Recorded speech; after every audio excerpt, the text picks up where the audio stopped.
All right, so I'm going to show how to bleed the brakes on this ATV. This procedure, though, works for pretty much any piece of motorized equipment, snow bikes, dirt bikes, ATVs. So similar process for everything.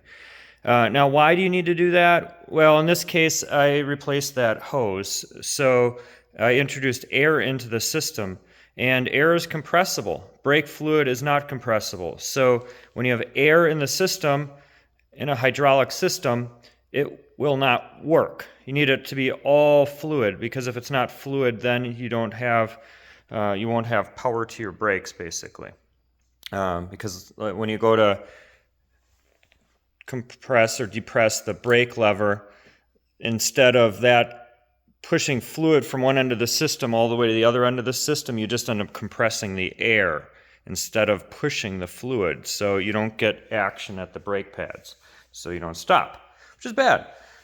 So the simplest way to do that is to have two people, and one person loosens that nut while this brake lever is already compressed, and then before releasing the brake lever, that is closed.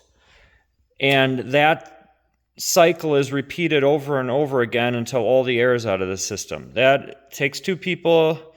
So although requires the least amount of other stuff, so the simplest procedure, it actually takes more time and takes two people. So what other options do we have? So you can use a one-way check valve, which there's a couple of options here, both by Motion Pro. This one's kind of interesting because it has a specific size there, 8 millimeters, to fit right over the nut, but that only works for systems where this is 8 millimeters. There are other ones like this, which this one works for pretty much everything else because it just has that check valve and hose. So that basically keeps the system so that air can get out, but it can't come back in. One other option you can have is just use a cup like this with two tubes, and the one tube that goes out from the system it exits into fluid, so that way it's exiting into fluid, which lets air out, but it won't let air back into the system. You can use just that. Or you could go one step further and use a pump and pull a vacuum on this end. The reason you need to use a cup, though, is because you don't want to run fluid through the pump itself. Keep in mind that all brake fluids are corrosive, so you don't want that on your skin, you don't want that on your stuff. You want to try to keep it off everything as much as possible. And for this application, use a high-quality brake fluid such as that. Okay, so don't get the lowest expense stuff, okay?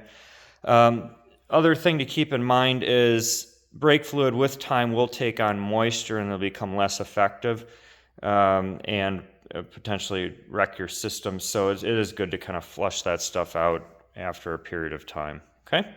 All right, so let's get started.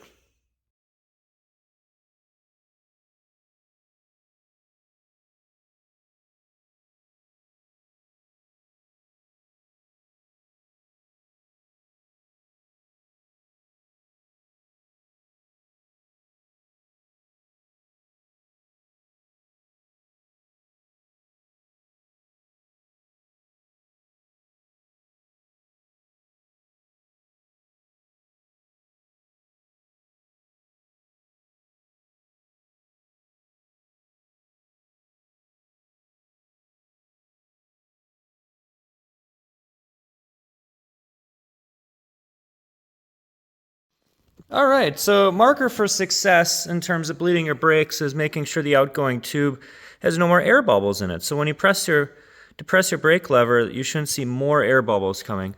The other real benefit of doing this is we've basically flushed the whole system. All that kind of older brake fluid that was in the reservoir is all now gone. Now, important to keep in mind when you are doing this, the reservoir here doesn't need to stay full, but it needs to at least have enough where that orifice at the bottom is covered. Otherwise, you'll bring more air into the system. So if you're going, bleeding away and then you forget, and this goes dry, and then you keep going, well, you'll introduce air into the system, and you'll have to basically start all over. And then when you're all done, the real key feature to knowing that everything worked well is when you pull your brake lever, it should be nice and firm. It should not be squishy. It shouldn't come into the bars. It shouldn't gradually pull in more and more with time. It should be firm the whole time. That means you got a nice, good hydraulic or fluid connection from this point all the way to the brake pads, and you're going to have good performance then.